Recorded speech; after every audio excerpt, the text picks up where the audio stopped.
Over the past year, I've been privileged to be a part of Severn School's Fellows Program.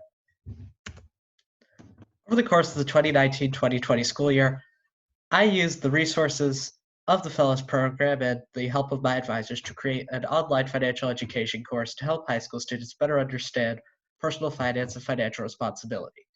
It's been a great opportunity, and I've learned so many things, and I've also been able to make a product that I'm very proud of.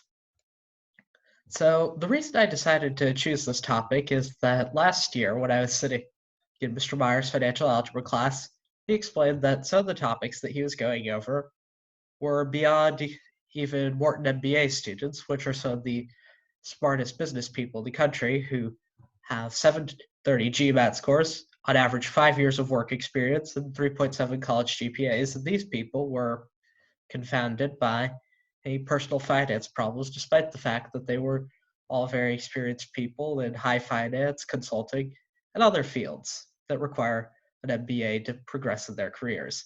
High school students, on the other hand, do not have GMAT scores, have 0 to no experience in the workforce, and have generally earned no college credits in college courses.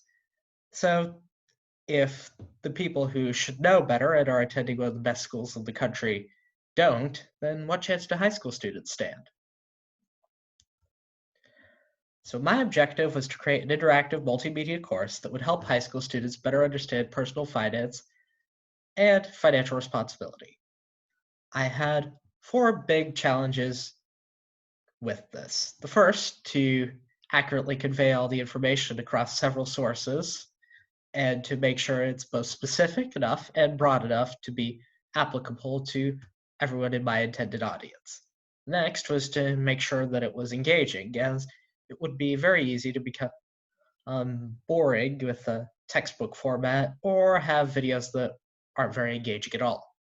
The third is how to make questions that were difficult and challenging, but not frustrating. And the fourth is to implement them without getting too into the weeds of how to create a website by using something that already existed that would be a good platform for hosting.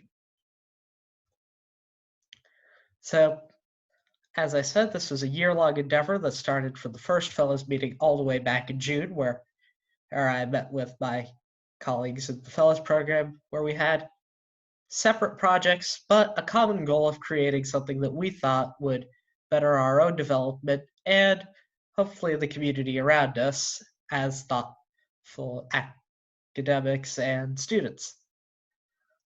Over the course of the summer, I completed 3 units of proof of concept with questions and accompanying videos, and met with my advisors so that demonstrate the validity of what I'd been working on. After the winter, I had completed all 7 chapters that I intended to make and had covered 26 subtopics, made 216 questions, and there are 96 paths to complete it if you start off with the introduction chapter and complete the 6 subsequent chapters in any order. Over the spring, I worked on the accompanying videos and a few other exercises that are a bit more varied, and worked with the investment club and created a presentation to explain technical analysis, which is a way to construct a stock portfolio based on market trends instead of business fundamentals. In May, which we're in now, I've uploaded everything to my Severn, where it can be found upon request from a member of the math department.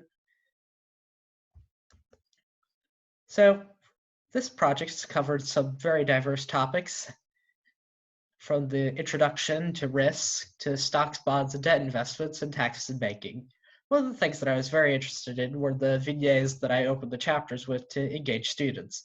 These covered a diverse set of topics, but one of the ones that I found most interesting was one about a failed IPO, in which it discussed all the things that would be covered in the chapter about how to create a fair valuation and what a business is actually worth, and to try to divide between hype and financial fundamentals. It was a very interesting prospect to look through, with sources from Wall Street Journal and Business Insider to the New York Times. Another thing that was very interesting was the chapter on taxes, which has some of the longest vignettes, because this presidential election has brought up a few very interesting points about taxation, with Michael Bloomberg and Andrew Yang taking on different approaches to taxes that seek to either address value added, which is more of a sales tax on everything, that's a regressive tax, and the sin taxes that Michael Bloomberg proposes on unhealthy behaviors. From Elizabeth Warren's wealth tax, which was assessed by the University of Pennsylvania to be one of the worst things possible for the economy that would reduce GDP growth and saving and investing. And it's all been a very interesting process to learn about both current events and how they apply to people's everyday personal finance, and to get a better understanding of business news in general. So going forward, where something ends, something begins, I'm putting on some of the final touches in my 7 right now, including adding a glossary that's in progress. It's a bit difficult, seeing as either I know the terms and wouldn't think that they need a definition, or that I didn't even notice that a term that was undefined was in my writing. So, another thing that I find very compelling is using business to better people and having a business that equally addresses the needs of shareholders, employees, and clients, and it causes positive externalities to those unrelated to them. As I said earlier in the timeline, the class is now open in my Severn, and upon request, a student may access it to access all the information in its text, video, and exercise format. And I look very much forward to applying the skills that I learned in this project, including some in Photoshop and Premiere, such as the ones that I used to make the slideshow with the beautiful black and white images with a bit of color. Lastly, I'd like to acknowledge the great help I've received from the Fellows Coordinator, Ms. Carsley, the advice of my advisors, Messrs. Bodly, Brunk, and Meyer, who I could not have done this without, and to thank the Eney family for their continued generosity and support, which has enabled me to exercise this project. Thank you all very much for watching, and I hope you enjoyed this video.